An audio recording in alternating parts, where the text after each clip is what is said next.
The table utensils were similar to those with which we are familiar in civilized portions of the earth.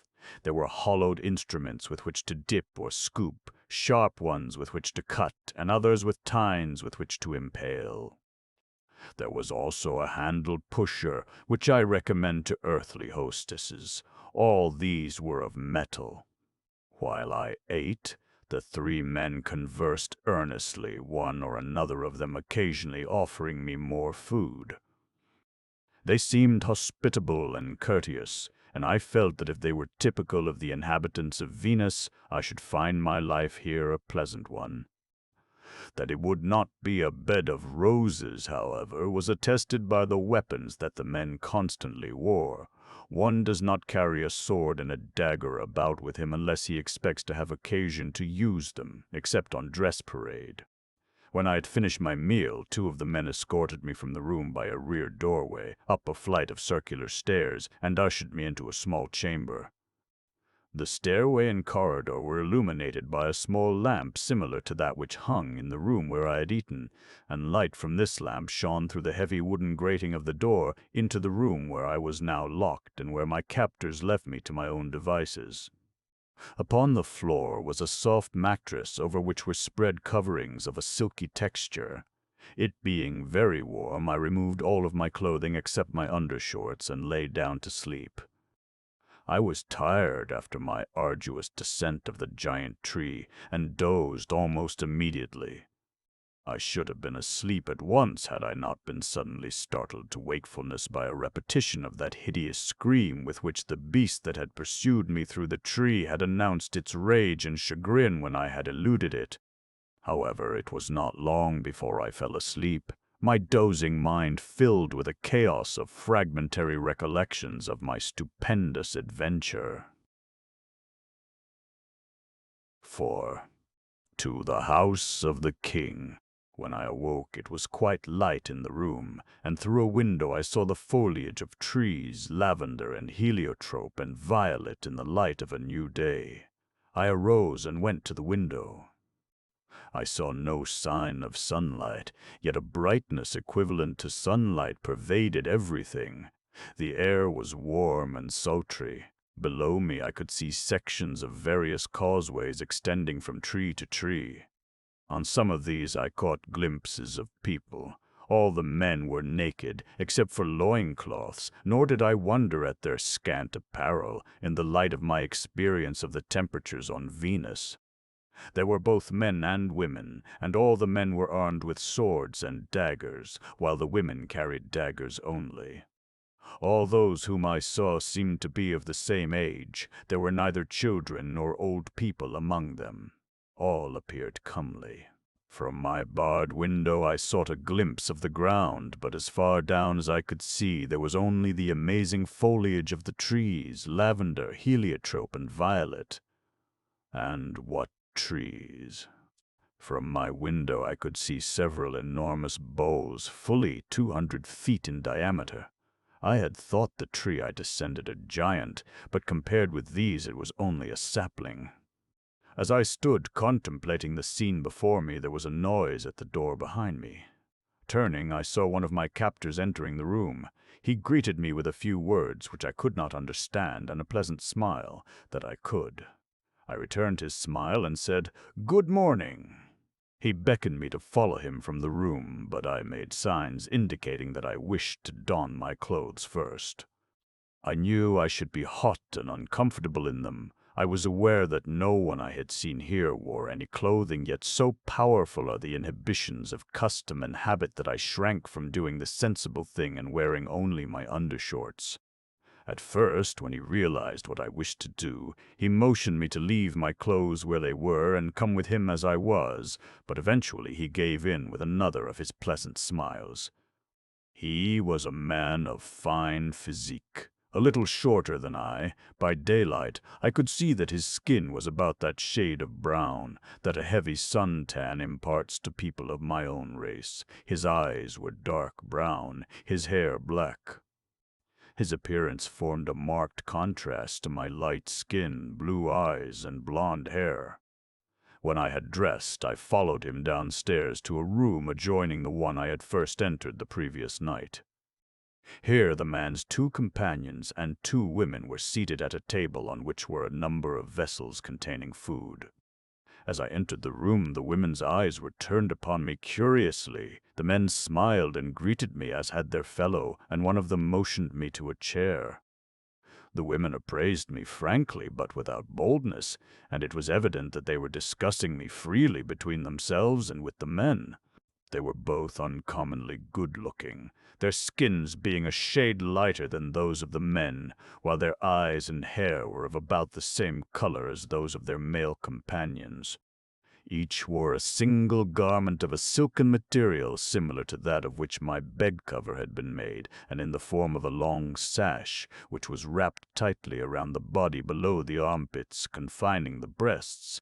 From this point it was carried halfway around the body downward to the waist, where it circled the body again, the loose end then passing between the legs from behind, and up through the sash in front, after the manner of a G-string, the remainder falling in front to the knees. In addition to these garments, which were beautifully embroidered in colors, the women wore girdles from which depended pocket pouches and sheathed daggers, and both were plentifully adorned with ornaments such as rings, bracelets, and hair ornaments. I could recognize gold and silver among the various materials of which these things were fabricated, and there were others that might have been ivory and coral, but what impressed me most was the exquisite workmanship they displayed, and I imagined that they were valued more for this than for the intrinsic worth of the materials that composed them. That this conjecture might be in accordance with fact was borne out by the presence among their ornaments of several of the finest workmanship, obviously carved from ordinary bone. On the table was bread different from that which I had had the night before, a dish that I thought might be eggs and meat baked together, several which I could not recognize either by appearance or taste, and the familiar milk and honey that I had encountered before. The foods varied widely in range of flavor, so that it would have been a difficult palate indeed that would not have found something to its liking. During the meal they engaged in serious discussion, and I was certain from their glances and gestures that I was the subject of their debate. The 2 girls enlivened the meal by attempting to carry on a conversation with me, which appeared to afford them a great deal of merriment, nor could I help joining in their laughter, so infectious was it. Finally, one of them hit upon the happy idea of teaching me their language. She pointed to herself and said, "Zuro," and to the other girl and said, "Alzo." Then the men became interested, and I soon learned that the name of him who seemed to be the head of the house, the man who had first challenged me the preceding night, was Duran, the other 2 Othar and Camlot. But before I had mastered more than these few words and the names of some of the foods on the table, breakfast was over, and the 3 men had conducted me from the house. As we proceeded along the causeway that passed in front of the house of Duran, the interest and curiosity of those we passed were instantly challenged as their eyes fell upon me, and it was at once evident to me that I was a type either entirely unknown on Venus or at least rare, for my blue eyes and blonde hair caused quite as much comment as my clothing, as I could tell by their gestures and the direction of their gaze. We were often stopped by curious friends of my captors or hosts. I was not sure yet in which category they fell. But none offered me either harm or insult, and if I were the object of their curious scrutiny, so were they of mine. While no 2 of them were identical in appearance, they were all handsome, and all apparently of about the same age. I saw no old people and no children. Presently we approached a tree of such enormous diameter that I could scarcely believe the testimony of my eyes when I saw it. It was fully 500 feet in diameter.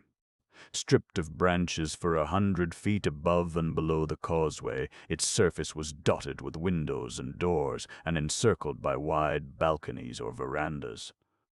Before a large and elaborately carved doorway was a group of armed men before whom we halted while Duran addressed one of their number. I thought at the time that he called this man Tofar, and such I learned later was his name.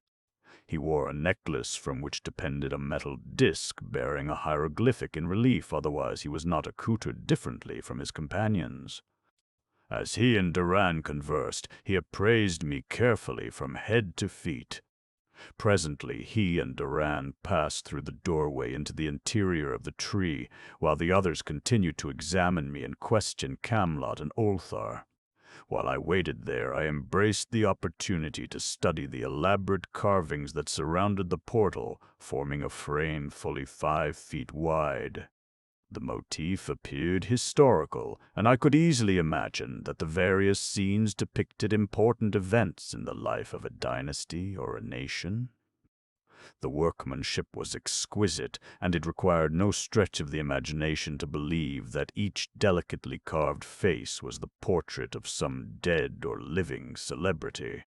There was nothing grotesque in the delineation of the various figures, as is so often the case in work of a similar character on earth, and only the borders that framed the whole and separated contiguous plaques were conventional. I was still engrossed by these beautiful examples of the woodcarver's art when Duare and Tofar returned and motioned Ulthar and Camelot and me to follow them into the interior of the great tree. We passed through several large chambers and along wide corridors, all carved from the wood of the living tree, to the head of a splendid stairway which we descended to another level. The chambers near the periphery of the tree received their light through windows, while the interior chambers and corridors were illuminated by lamps similar to those I had already seen in the house of Duare. Near the foot of the stairway we had descended, we entered a spacious chamber, before the doorway to which stood 2 men armed with spears and swords, and before us, across the chamber, we saw a man seated at a table near a large window. Just inside the doorway we halted, my companions standing in respectful silence until the man at the table looked up and spoke to them. Then they crossed the room, taking me with them, and halted before the table, upon the opposite side of which the man sat facing us. He spoke pleasantly to my companions, calling each by name, and when they replied they addressed him as Jong. He was a fine-looking man with a strong face and a commanding presence. His attire was similar to that worn by all the other male Venusans I had seen, differing only in that he wore about his head a fillet that supported a circular metal disc in the center of his forehead. He appeared much interested in me and watched me intently while listening to Duare, who, I had no doubt, was narrating the story of my strange and sudden appearance the night before. When Duare had concluded, the man called Jong addressed me. His manner was serious, his tones kindly. Out of courtesy, I replied, though I knew that he could understand me no better than I had understood him. He smiled and shook his head. Then he fell into a discussion with the others. Finally, he struck a metal gong that stood near him on the table. Then he arose and came around the table to where I stood. He examined my clothing carefully, feeling its texture and apparently discussing the materials and the weave with the others. Then he examined the skin of my hands and face, felt of my hair, and made me open my mouth that he might examine my teeth. I was reminded of the horse market and the slave block. Perhaps, I thought, the latter is more apropos. A man entered now whom I took to be a servant, and, receiving instructions from the man called Jong, departed again, while I continued to be the object of minute investigation. My beard, which was now some 24 hours old, elicited considerable comment. It is not a beautiful beard at any age, being sparse and reddish, for which reason I am careful to shave daily when I have the necessary utensils. I cannot say that I enjoyed this intimate appraisal, but the manner in which it was conducted was so entirely free from any suggestion of intentional rudeness or discourtesy, and my position here was so delicate that my better judgment prevented me from openly resenting the familiarities of the man called Jong. It is well that I did not. Presently a man entered through a doorway at my right. I assumed that he had been summoned by the servant recently dispatched. As he came forward, I saw that he was much like the others, a handsome man of about 30. There are those who declaim against monotony, But for me there can never be any monotony of beauty, not even if the beautiful things were all identical, which the Venusons I had so far seen were not. All were beautiful, but each in his own way. The man called Zhang spoke to the newcomer rapidly for about 5 minutes, evidently narrating all that they knew about me and giving instructions. When he had finished, the other motioned me to follow him, and a few moments later I found myself in another room on the same level. It had 3 large windows and was furnished with several desks, tables, and chairs. Most of the available wall space was taken up by shelves on which reposed what I could only assume to be books, thousands of them. The ensuing 3 weeks were as delightful and interesting as any that I have ever experienced. During this time, Danis, in whose charge I had been placed, taught me the Venison language and told me much concerning the planet, the people among whom I had fallen, and their history. I found the language easy to master, but I shall not at this time attempt to describe it fully. The alphabet consists of 24 characters, 5 of which represent vowel sounds, and these are the only vowel sounds that the Venusian vocal cords seem able to articulate. The girl, in the garden. For some time I had been aware that I was in the house of Mintep, the king, and that the country was called Vepaha. Zhang, which I had originally thought to be his name, was his title. It is Amtorian for king.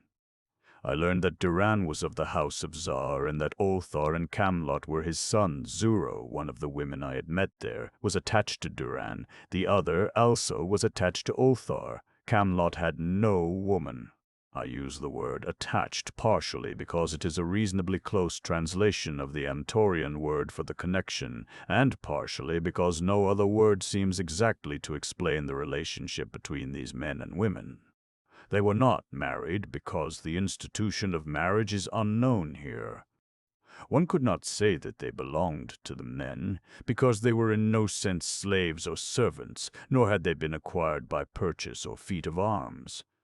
They had come willingly, following a courtship, and they were free to depart whenever they chose, just as the men were free to depart and seek other connections. But, as I was to learn later, these connections are seldom broken, while infidelity is as rare here as it is prevalent on earth.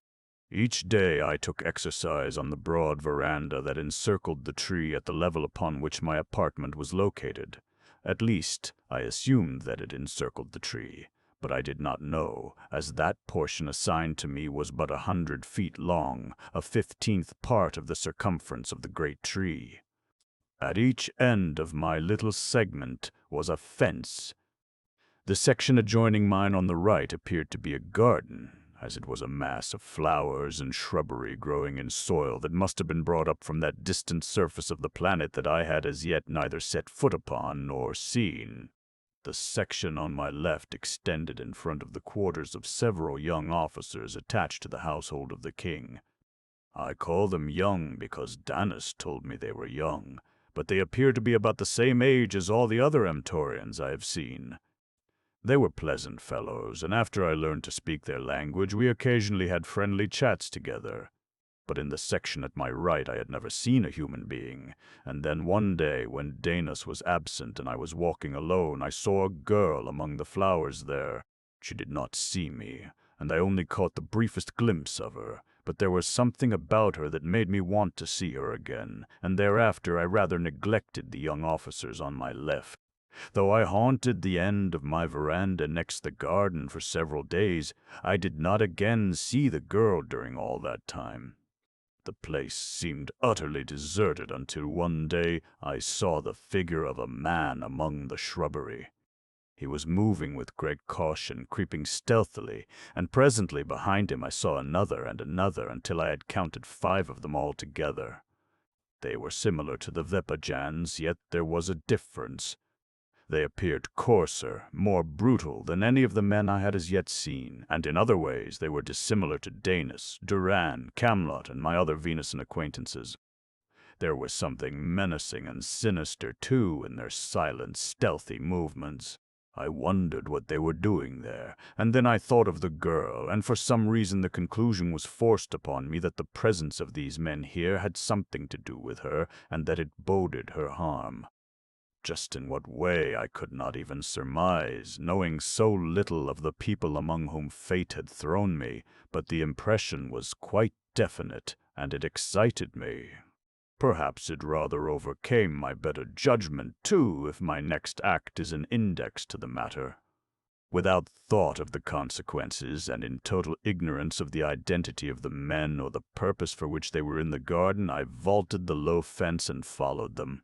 I made no noise. They had not seen me originally because I had been hidden from their view by a larger shrub that grew close to the fence that separated the garden from my veranda. It was through the foliage of this shrub that I had observed them, myself unobserved. Moving cautiously but swiftly, I soon overtook the hindmost man and saw that the five were moving toward an open doorway beyond which, in a richly furnished apartment, I saw the girl who had aroused my curiosity and whose beautiful face had led me into this mad adventure. Almost simultaneously, the girl glanced up and saw the leading man at the doorway. She screamed, and then I knew that I had not come in vain. Instantly, I leaped upon the man in front of me, and as I did so, I gave a great shout, hoping by that means to distract the attention of the other four from the girl to me, and in that I was wholly successful. The other four turned instantly. I had taken my man so completely by surprise that I was able to snatch his sword from its scabbard before he could recover his wits, and as he drew his dagger and struck at me, I ran his own blade through his heart. Then the others were upon me. Their faces were contorted by rage, and I could see that they would give me no quarter.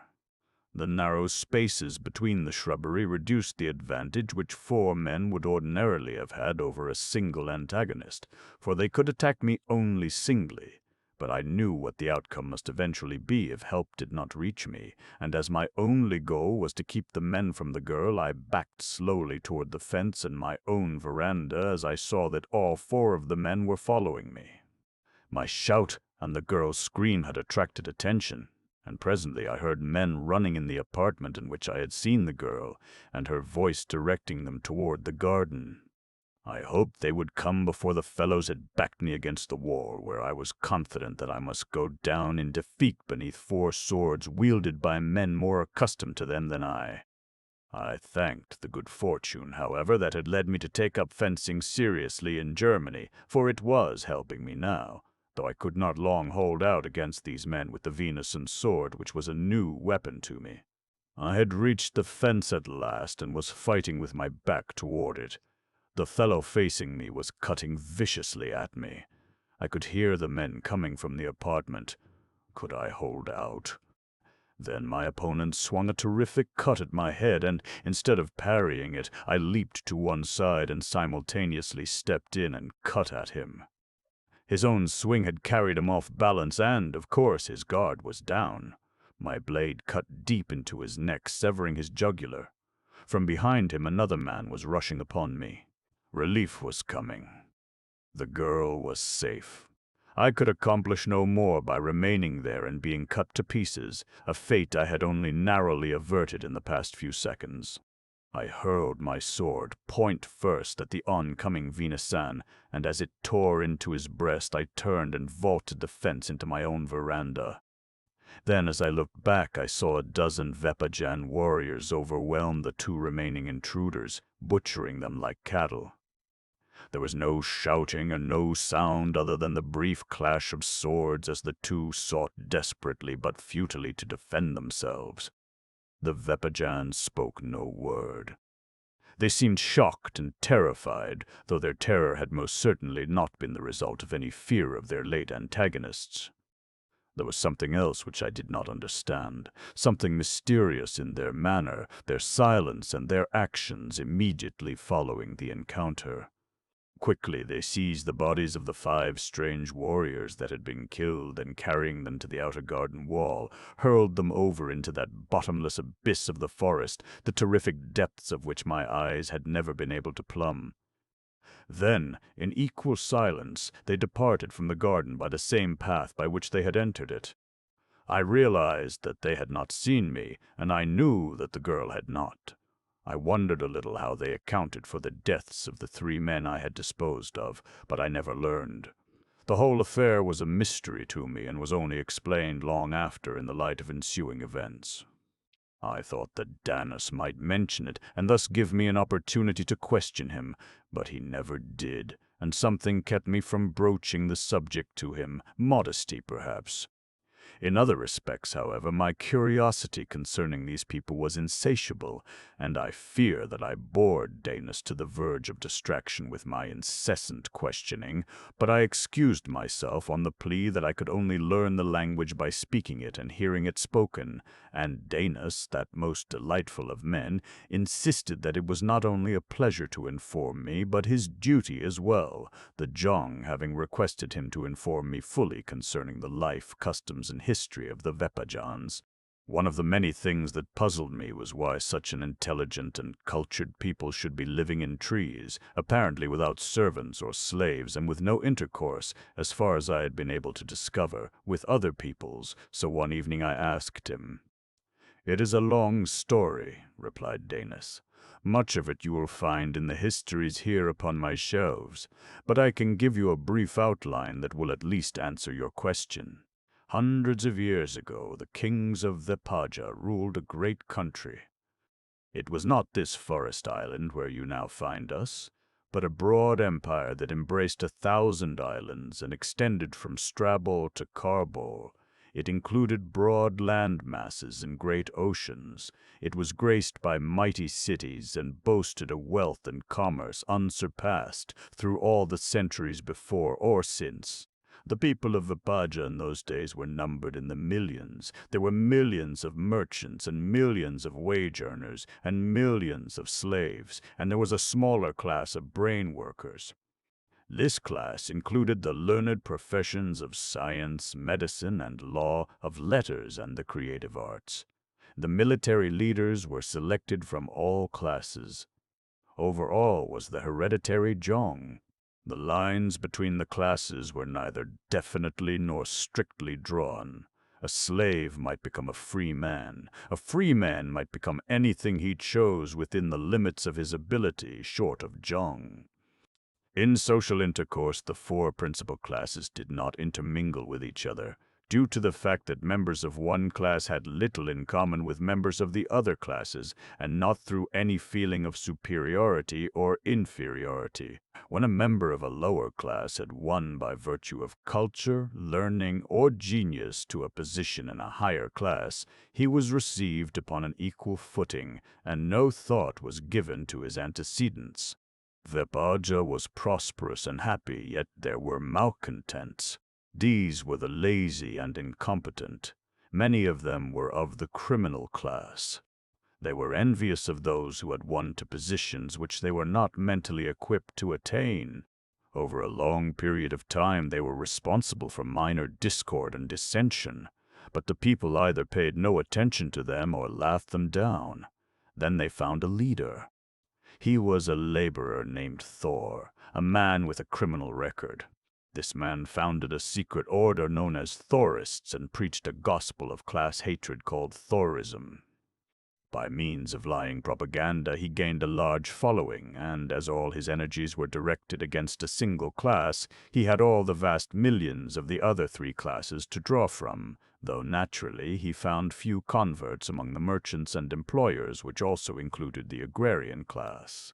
The sole end of the Thorist leaders was personal power and aggrandizement.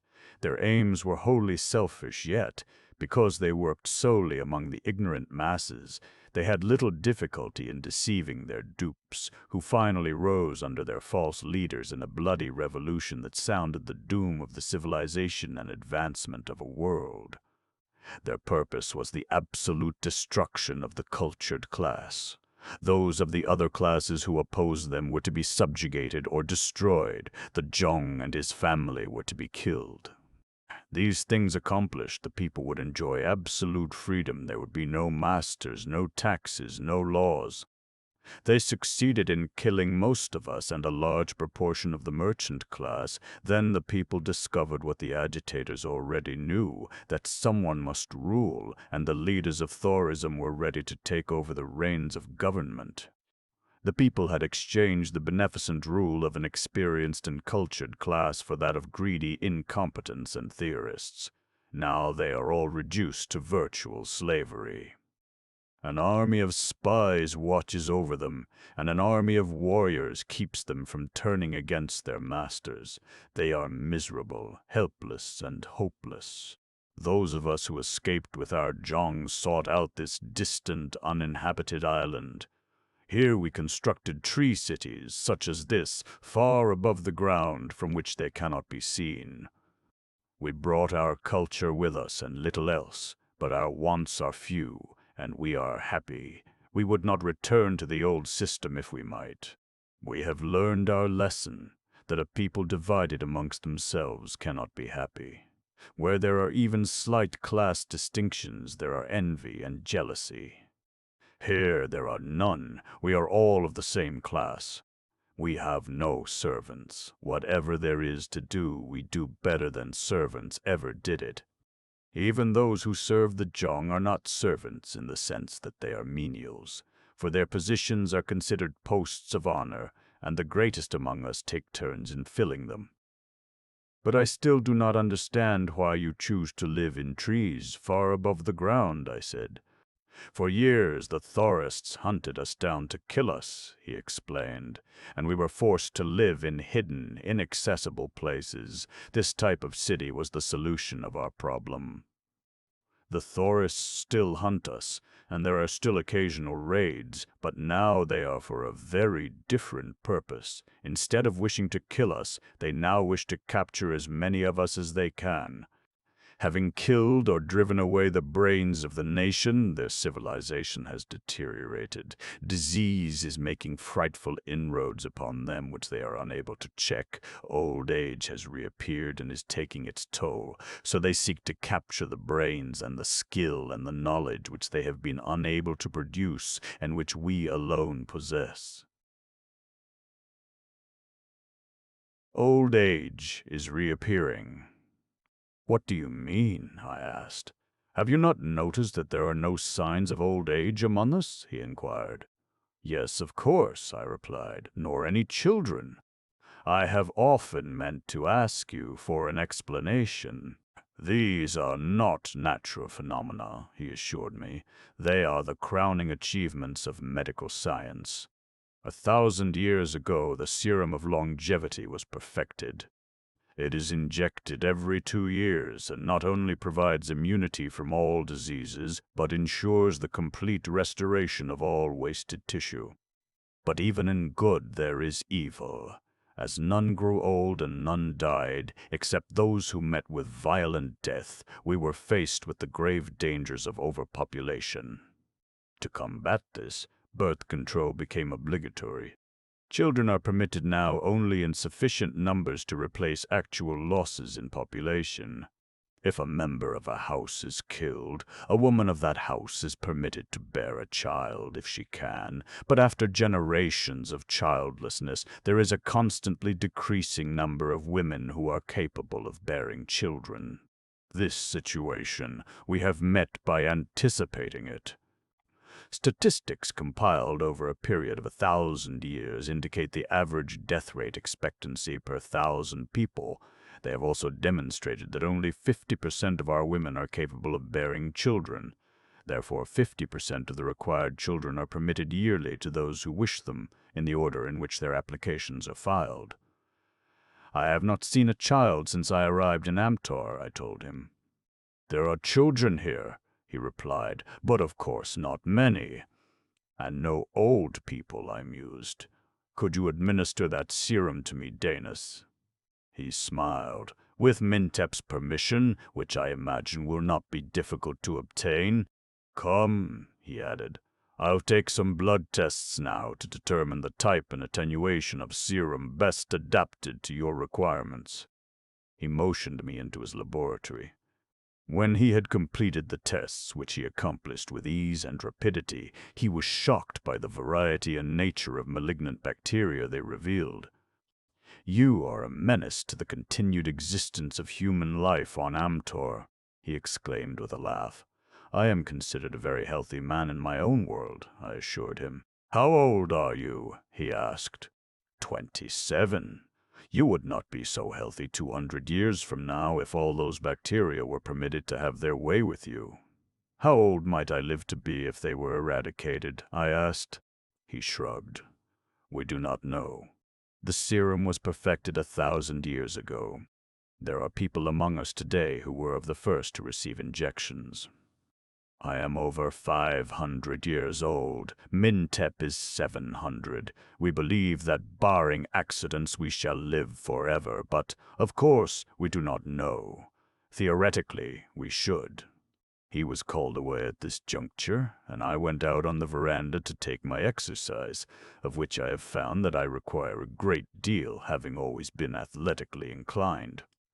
Swimming, boxing, and wrestling had strengthened and developed my muscles since I had returned to America with my mother when I was 11, and I became interested in fencing while I was traveling in Europe after she died.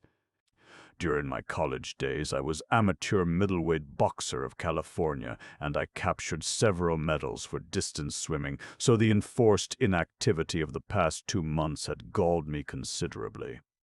Toward the end of my college days, I had grown into the heavyweight class, but that had been due to an increase of healthy bone and sinew. Now I was at least 20 pounds heavier, and that 20 pounds was all fat. On my 100 feet of veranda, I did the best I could to reduce. I ran miles, I shadowboxed, I skipped rope, and I spent hours with the old 17 setting up exercises of drill regulations. Today I was shadowboxing near the right end of my veranda when I suddenly discovered the girl in the garden observing me. As our eyes met, I halted in my tracks and smiled at her. A frightened look came into her eyes, and she turned and fled. I wondered why. Puzzled, I walked slowly back toward my apartment, my exercises forgotten. This time I had seen the girl's full face, looked her squarely in the eyes, and I had been absolutely dumbfounded by her beauty. Every man and woman I had seen since I had come to Venus had been beautiful. I had come to expect that. But I had not expected to see in this or any other world such indescribable perfection of coloring and features, combined with character and intelligence, as that which I had just seen in the garden beyond my little fence. But why had she run away when I smiled? Possibly she had run away merely because she had been discovered watching me, for, after all, human nature is about the same everywhere. Even 26 million miles from Earth, there are human beings like ourselves and a girl with quite human curiosity who runs away when she is discovered. I wondered if she resembled earthly girls in other respects, but she seemed too beautiful to be just like anything on Earth or in heaven. Was she young or old? Suppose she were 700 years old. I went to my apartment and prepared to bathe and change my loincloth. I had long since adopted the apparel of Amtor. As I glanced in a mirror that hangs in my bathroom, I suddenly understood why the girl may have looked frightened and run away. My beard. It was nearly a month old now and might easily have frightened anyone who had never before seen a beard. When Danis returned, I asked him what I could do about it. He stepped into another room and returned with a bottle of salve. "Rub this into the roots of the hair on your face," he directed, "but be careful not to get it on your eyebrows, lashes, or the hair on your head. Leave it there a minute and then wash your face." I stepped into my bathroom and opened the jar. Its contents looked like Vaseline and smelled like the devil, but I rubbed it into the roots of my beard as Danis had directed.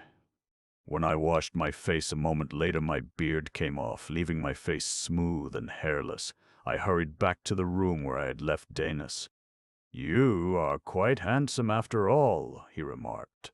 Do all the people of this fabulous world of which you have told me have hair growing on their faces? Nearly all, I replied, but in my country the majority of men keep it shaved off. I should think the women would be the ones to shave, he commented. A woman with hair on her face would be quite repulsive to an Amtorian. But our women do not have hair on their faces, I assured him, and the men do. A fabulous world indeed. But if Amtorians do not grow beards, what was the need of this salve that you gave me? I asked.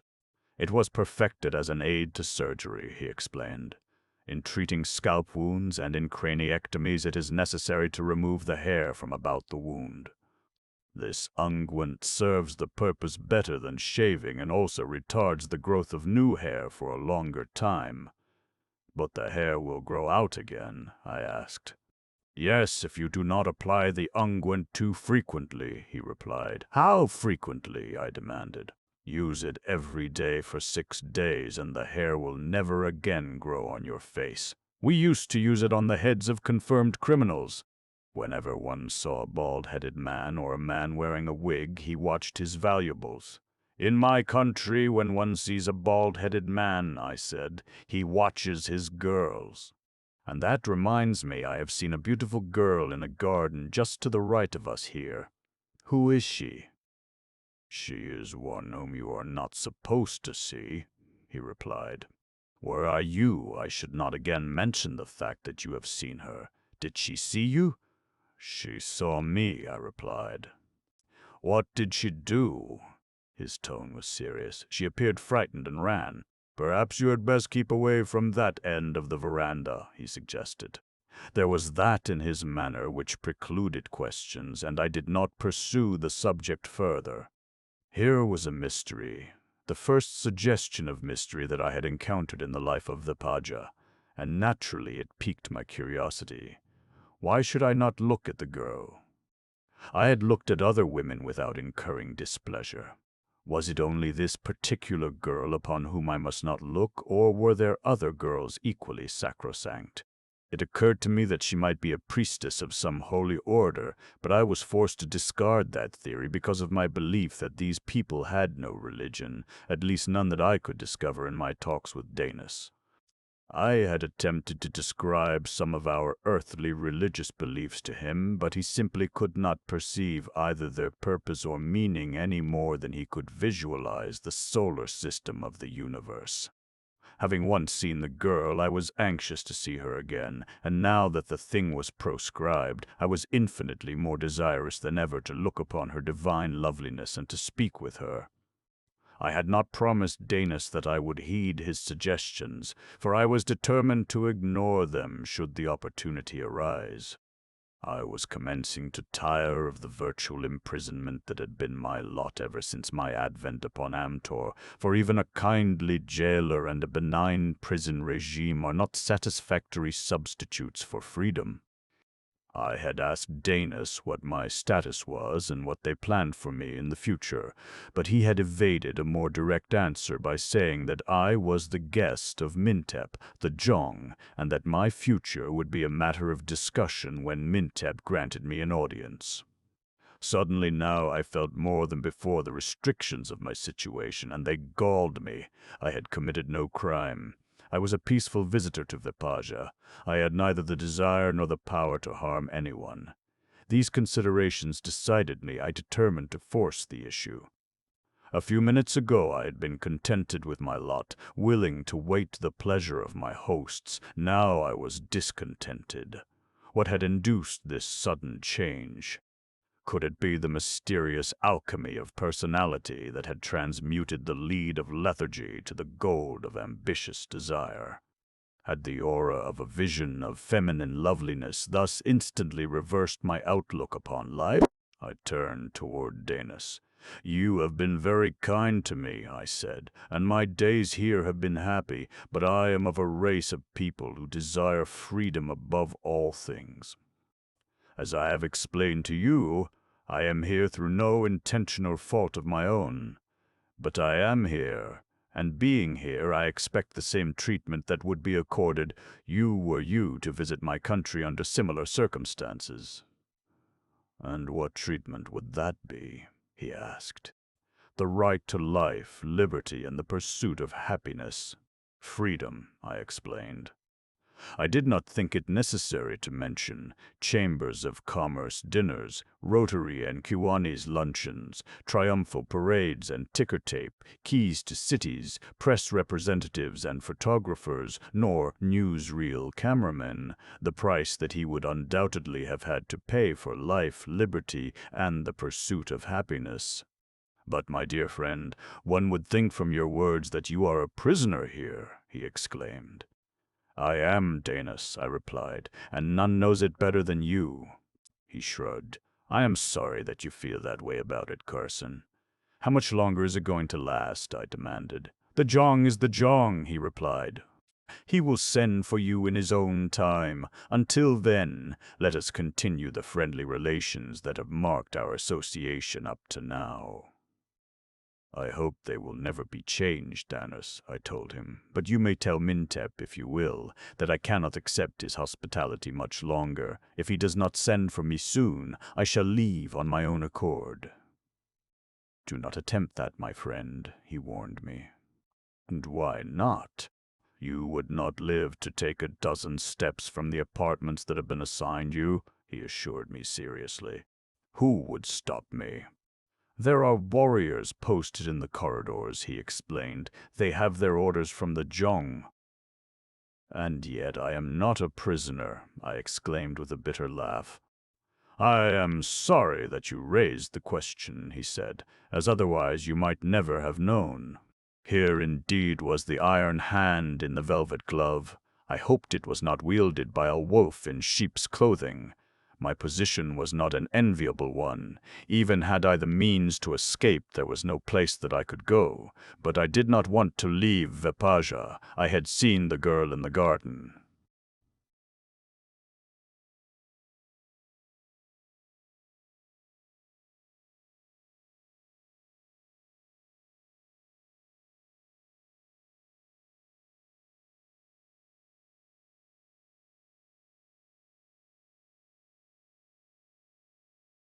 Gathering Taral.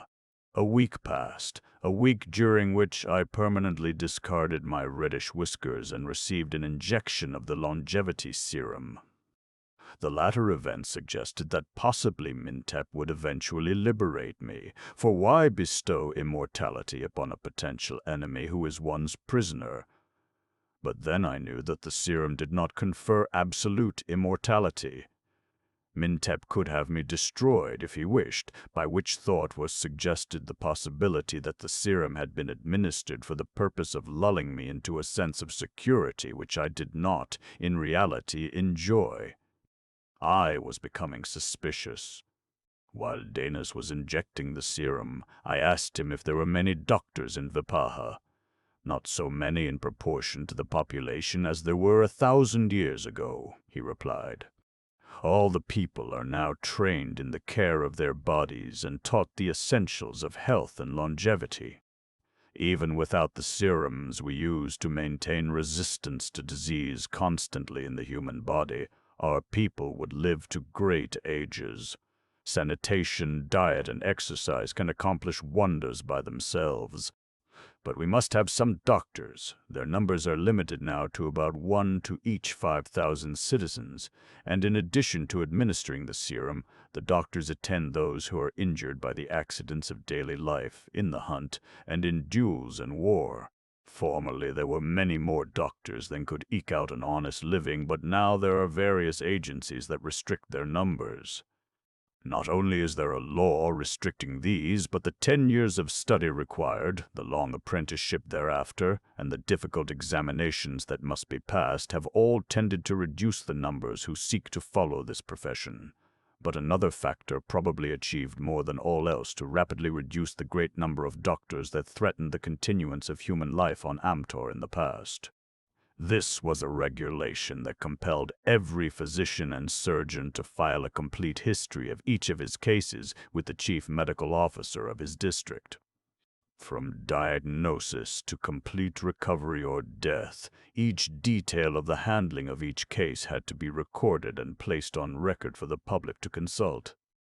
When a citizen requires the services of a physician or surgeon now, he may easily determine those who have been successful and those who have not. Fortunately, today there are few of the latter. The law has proved a good one.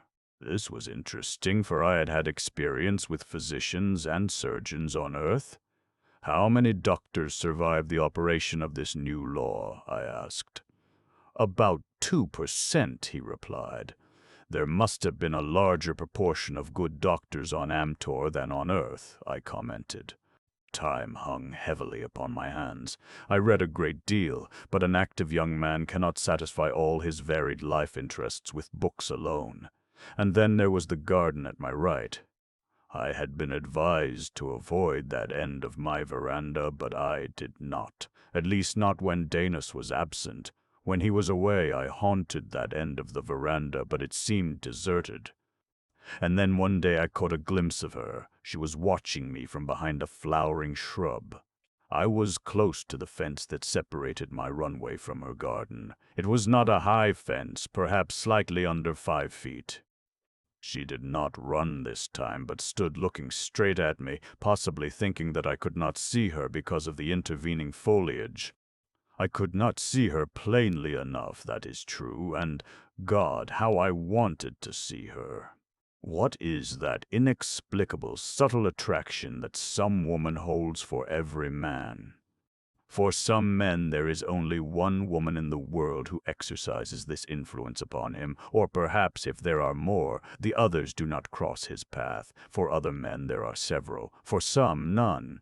For me there was this girl of an alien race, upon an alien planet. Perhaps there were others, but if there were, I had never met them. In all my life before I had never been moved by such an irresistible urge. What I did upon the strength of an impulse as uncontrollable as a law of nature. Perhaps it was a law of nature that motivated me. I vaulted the fence. Before the girl could escape me, I stood before her. There were consternation and horror in her eyes. I thought that she was afraid of me. "Do not be afraid," I said. "I have not come to harm you, only to speak to you." She drew herself up proudly. "I am not afraid of you," she said. She hesitated and then started over. "If you are seen here, you will be destroyed. Go back to your quarters at once and never dare such a rash act again." I thrilled to the thought that the fear that I had seen so clearly reflected in her eyes was for my safety. "How may I see you?" I asked. "You may never see me," she replied. "But I have seen you, and I intend seeing you again. I am going to see a lot of you, or die in the attempt." "Either you do not know what you are doing, or you are mad," she said, and turned her back on me as she started to walk away. I seized her arm. "Wait," I begged. She wheeled on me like a tigress and slapped my face, and then she whipped the dagger from the scabbard at her girdle. "How dared you," she cried, "lay a hand upon me? I should kill you." "Why don't you?" I asked. "I loathe you," she said, and it sounded as though she meant it. "I love you," I replied, and I knew that I spoke the truth. At that declaration her eyes did indeed reflect horror. She wheeled then so quickly that I could not stop her and was gone.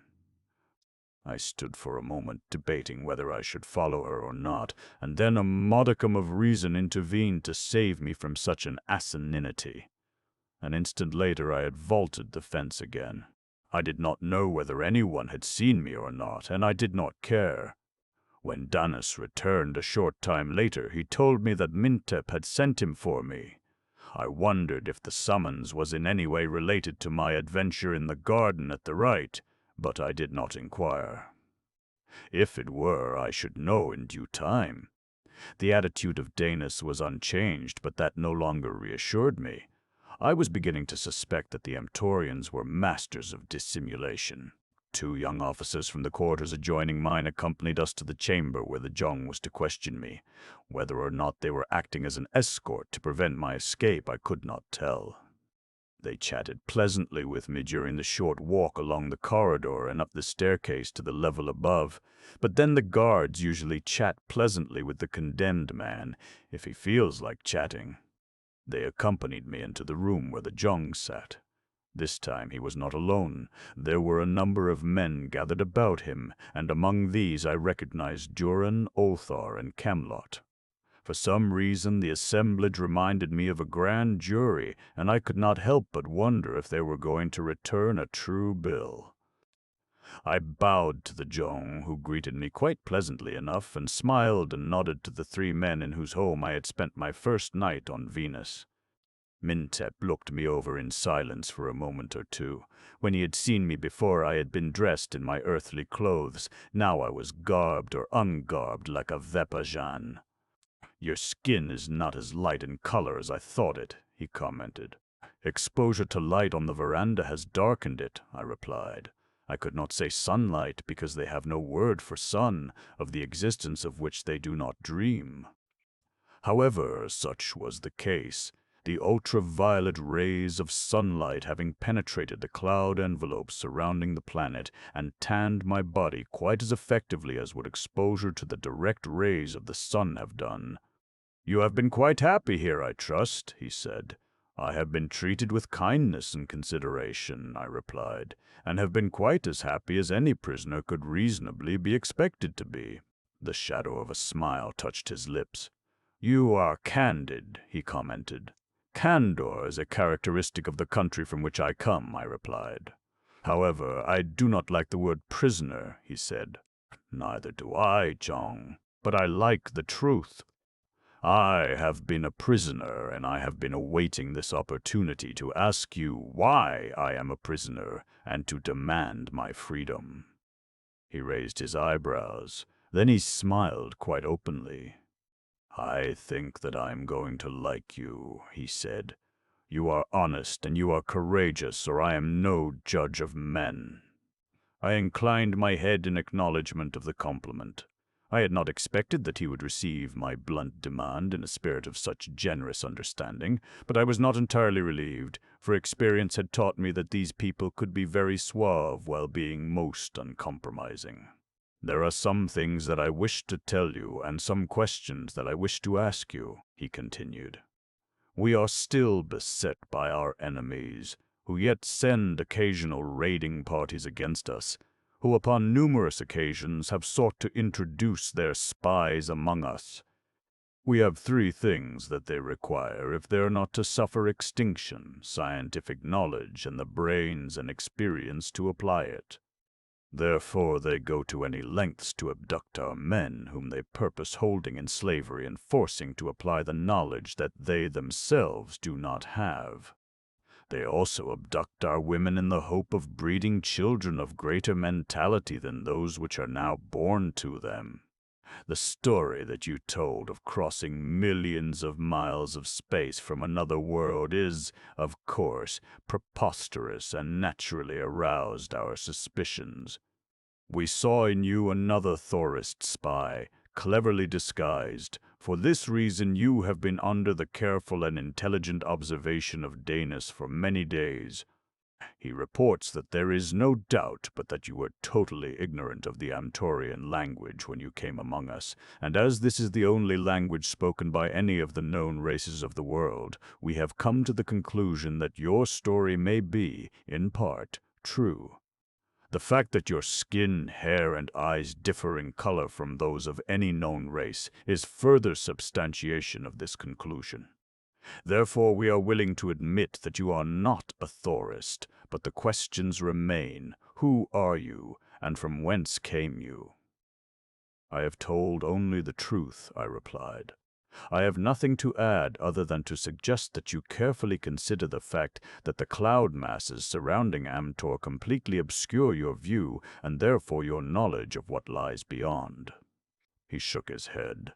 Let us not discuss it. It is useless to attempt to overthrow the accumulated scientific research and knowledge of thousands of years.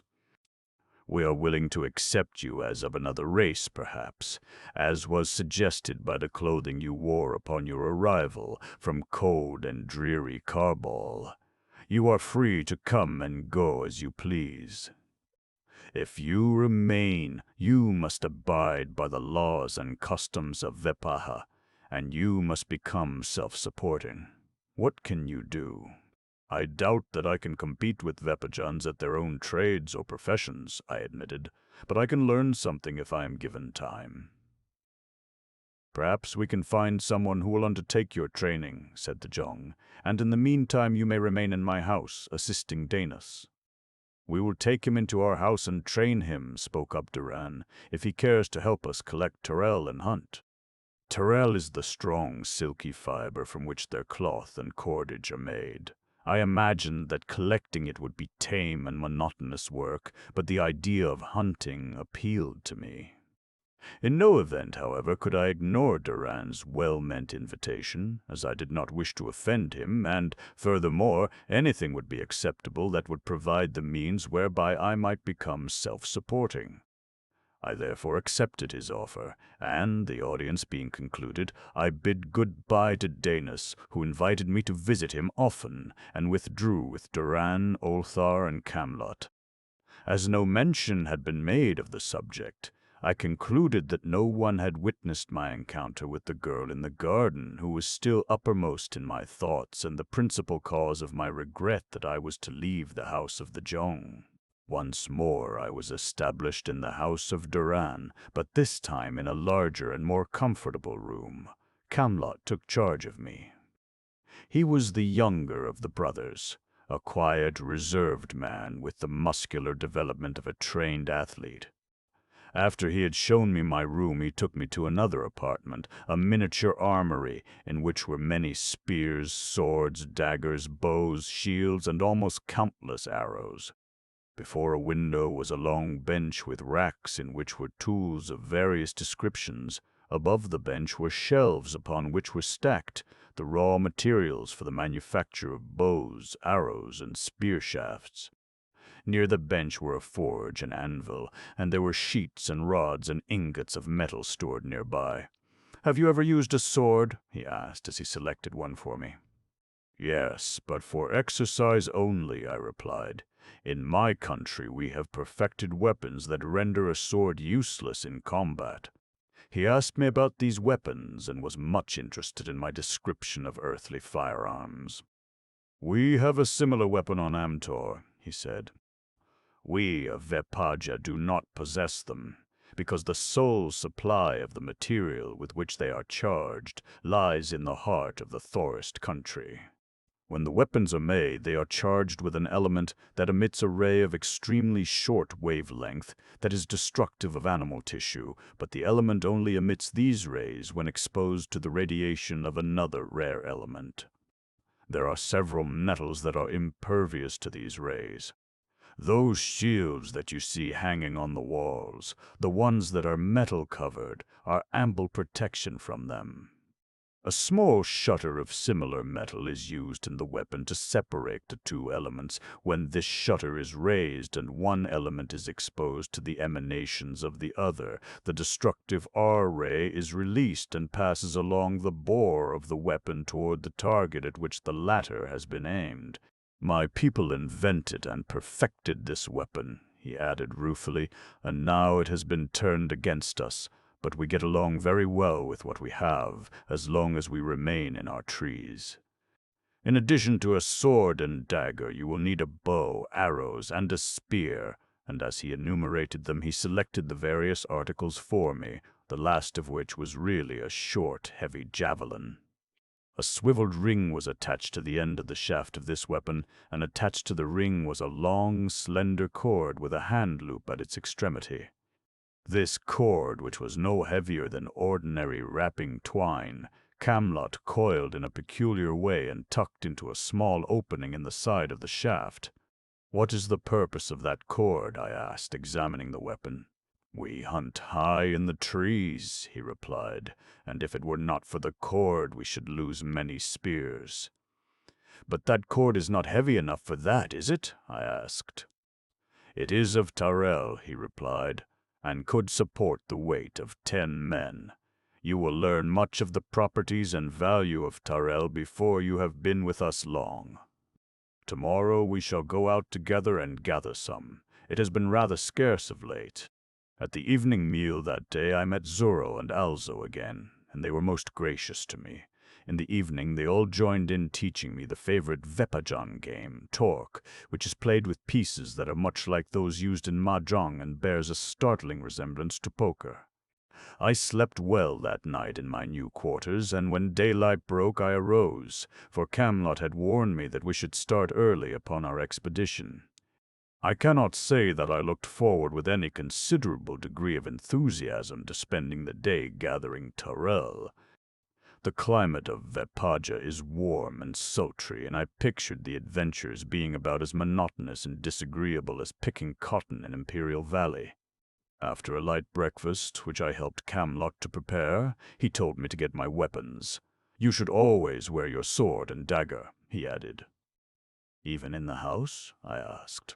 "Always, wherever you are," he replied. "It is not only a custom, but it is the law. We never know when we may be called upon to defend ourselves, our houses, or our jong." "Those are all that I need bring, I suppose," I remarked as I was leaving the room. "Bring your spear, of course. We are going to gather Tarell," he replied. Why I should need a spear to gather Terrell I could not imagine, but I brought all the weapons that he had mentioned, and when I returned he handed me a bag with a strap that went around my neck to support it at my back. "Is this for the Tarrell?" I asked. He replied that it was. "You do not expect to gather much," I remarked. "We may not get any," he replied. "If we get a bagful between us, we may do some tall boasting when we return." I said no more, thinking it best to learn by experience rather than to be continually revealing my lamentable ignorance. If Terrell were as scarce as his statement suggested, I should not have much picking to do, and that suited me perfectly. I am not lazy, but I like work that keeps my mind on the alert. When we were both ready, Camelot led the way upstairs, a procedure which mystified me, but did not tempt me into asking any more questions. We passed the 2 upper levels of the house and entered a dark, spiral staircase that led still farther upward into the tree. We ascended this for about 15 feet when Camelot halted and I heard him fumbling with something above me. Presently the shaft was bathed with light, which I saw came through a small circular opening that had been closed with a stout door.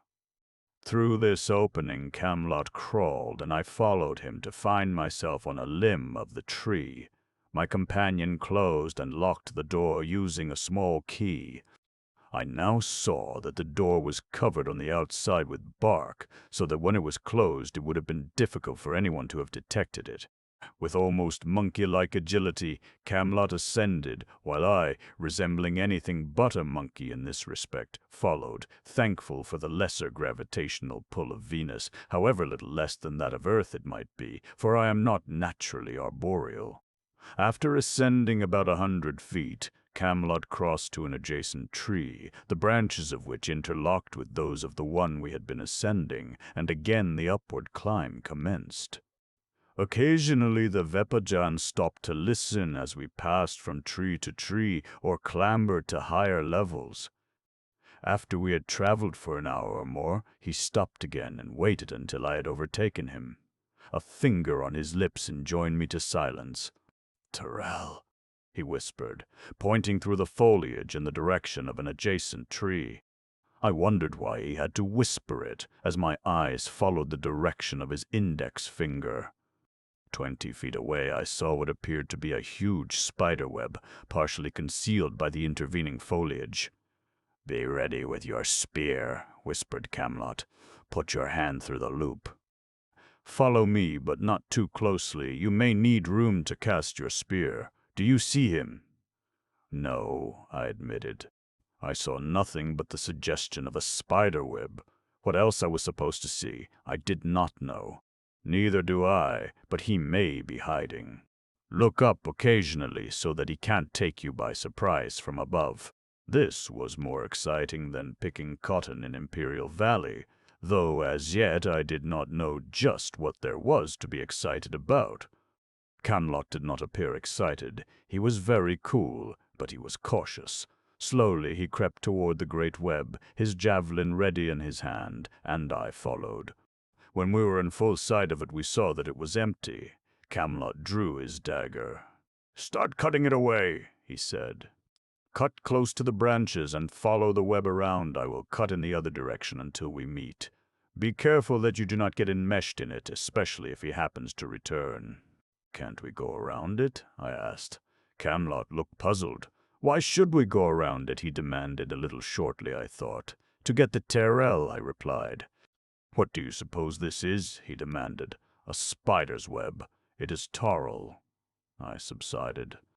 I had thought that the Tarl he pointed at was beyond the web, although I had seen nothing, but then of course I had not known what Tarl was or what it looked like. We had been cutting away for a few minutes when I heard a noise in a tree near us. Camelot heard it at the same time. "He is coming," he said. "Be ready." He slipped his dagger into his sheath and grasped his spear. I followed his example. The sound stopped, but I could see nothing through the foliage. Presently there was a rustling among the foliage, and a face appeared some 15 yards from us. It was a hideous face, the face of a spider tremendously enlarged. When the thing saw that we had discovered it, it emitted the most frightful scream I had ever heard save once before. Then I recognized them, the voice and the face. It had been a creature such as this that had pursued my pursuer the night that I had dropped to the causeway in front of the house of Duare. "Be ready," cautioned Camelot. "He will charge."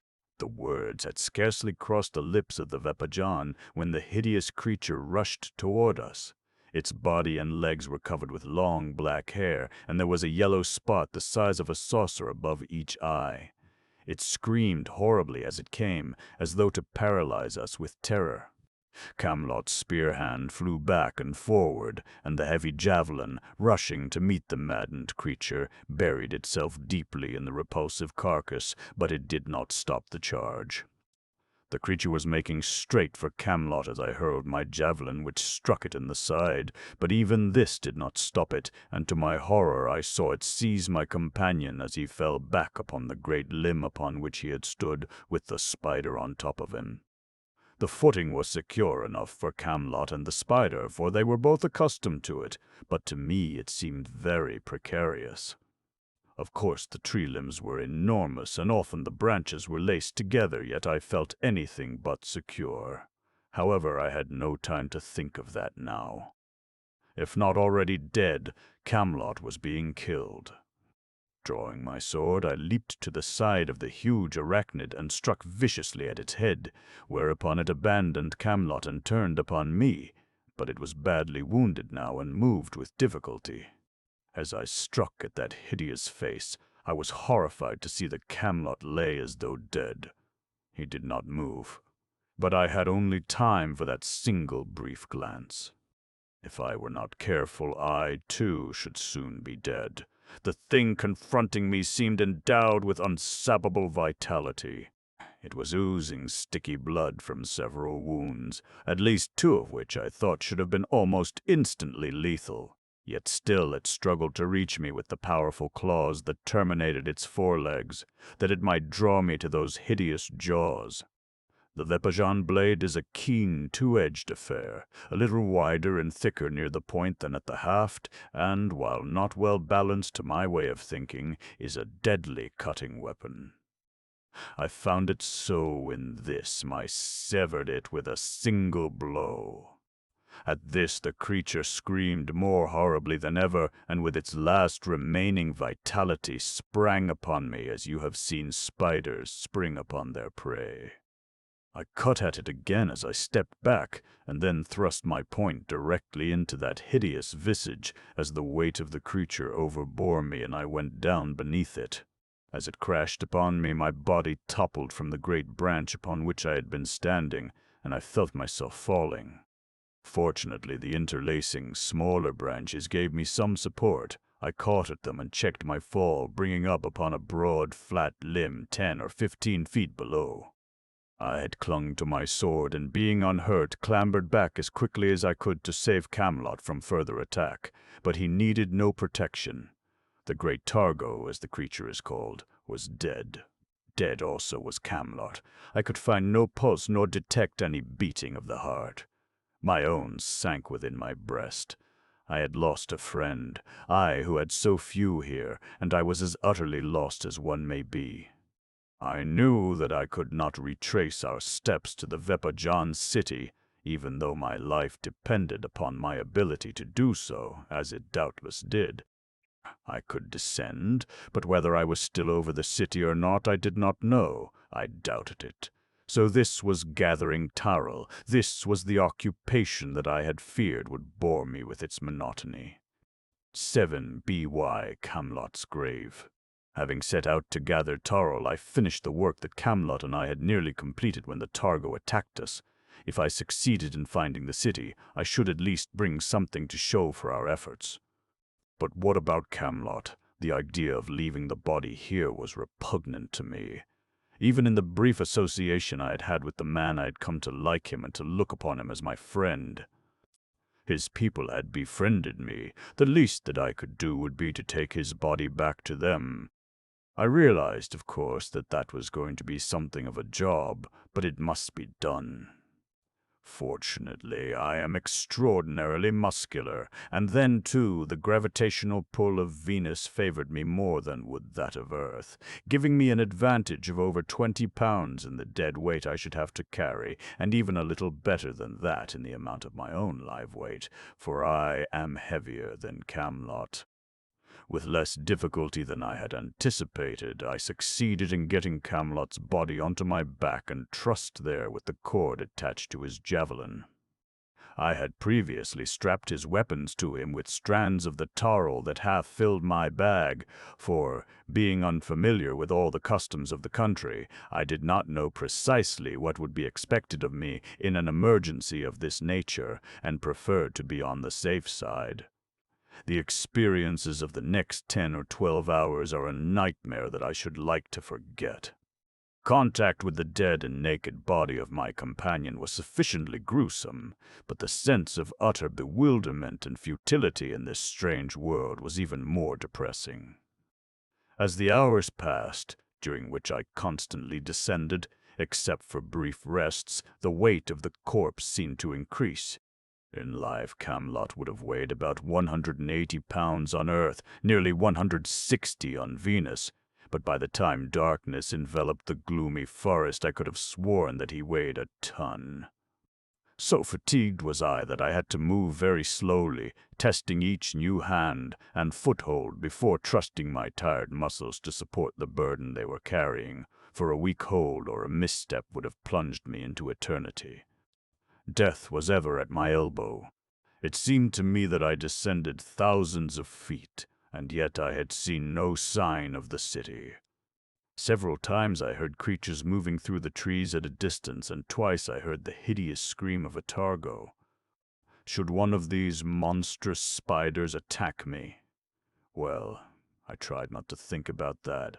Instead, I tried to occupy my mind with recollections of my earthly friends. I visualized my childhood days in India as I studied under old Chand Kabi. I thought of dear old Jimmy Welsh, and I recalled a bevy of girls I had liked, and with some of whom I had almost been serious. These recalled the gorgeous girl in the Garden of the Jong, and the visions of the others faded into oblivion. Who was she? What strange interdiction had forbidden her to see or to speak with me? She had said that she loathed me, but she had heard me tell her that I loved her. That sounded rather silly now that I gave it thought. How could I love a girl the first instant that I laid eyes upon her? A girl concerning whom I knew absolutely nothing, neither her age nor her name. It was preposterous, yet I knew that it was true. I loved the nameless beauty of the little garden. Perhaps my preoccupation with these thoughts made me careless, I do not know, but my mind was filled with them when my foot slipped a little after night had fallen. I grasped for support, but the combined weights of myself and the corpse tore my hands loose, and with my dead companion I plunged downward into the darkness. I felt death's cold breath upon my cheek. We did not fall far, being brought up suddenly by something soft that gave to our combined weights, then bounced up again, vibrating like a safety net such as we have all seen used by aerial performers. In the faint but all-pervading light of the Amtorian night I could see what I had already guessed. I had fallen into the web of one of Amtor's ferocious spiders. I tried to crawl to an edge where I might seize hold of a branch and drag myself free, but each move but entangled me the more. The situation was horrible enough, but a moment later it became infinitely worse as, glancing about me, I saw at the far edge of the web the huge, repulsive body of a targo. I drew my sword and hacked at the entangling meshes of the web as the fierce arachnid crept slowly toward me. I recall wondering if a fly entangled in a spider's web suffered the hopelessness and the mental anguish that seized me as I realized the futility of my puny efforts to escape this lethal trap and the ferocious monster advancing to devour me. But at least I had some advantages that no fly enjoys. I had my sword and a reasoning brain. I was not so entirely helpless as the poor fly. The targo crept closer and closer. It uttered no sound. I presumed that it was satisfied that I could not escape, and saw no reason why it should seek to paralyze me with fright. From a distance of about 10 feet it charged, moving with incredible swiftness upon its 8 hairy legs. I met it with the point of my sword. There was no skill in my thrust. It was just pure luck that my point penetrated the creature's tiny brain. When it collapsed lifeless beside me, I could scarcely believe the testimony of my eyes. I was saved. Instantly I fell to work severing the strands of tarl that enmeshed me, and in 4 or 5 minutes I was free and had lowered myself to a branch below. My heart was still pounding rapidly, and I was weak from exhaustion. For a quarter of an hour I remained resting. Then I continued the seemingly endless descent out of this hideous forest. What other dangers confronted me I could not guess. I knew that there were other creatures in this gigantic wood. Those powerful webs, capable of sustaining the weight of an ox, had not been built for man alone. During the preceding day I had caught occasional glimpses of huge birds, which might themselves, if carnivorous, prove as deadly menaces as the targo. But it was not them that I feared now, but the nocturnal prowlers that haunt every forest by night. Down and down I descended, feeling that each next moment must witness the final collapse of my endurance. The encounter with the targo had taken terrific toll of my great strength, already sapped by the arduous experiences of the day, yet I could not stop, I dared not. Yet how much longer could I drive exhausted nature on toward the brink of utter collapse? I had about reached the end of my endurance when my feet struck solid ground.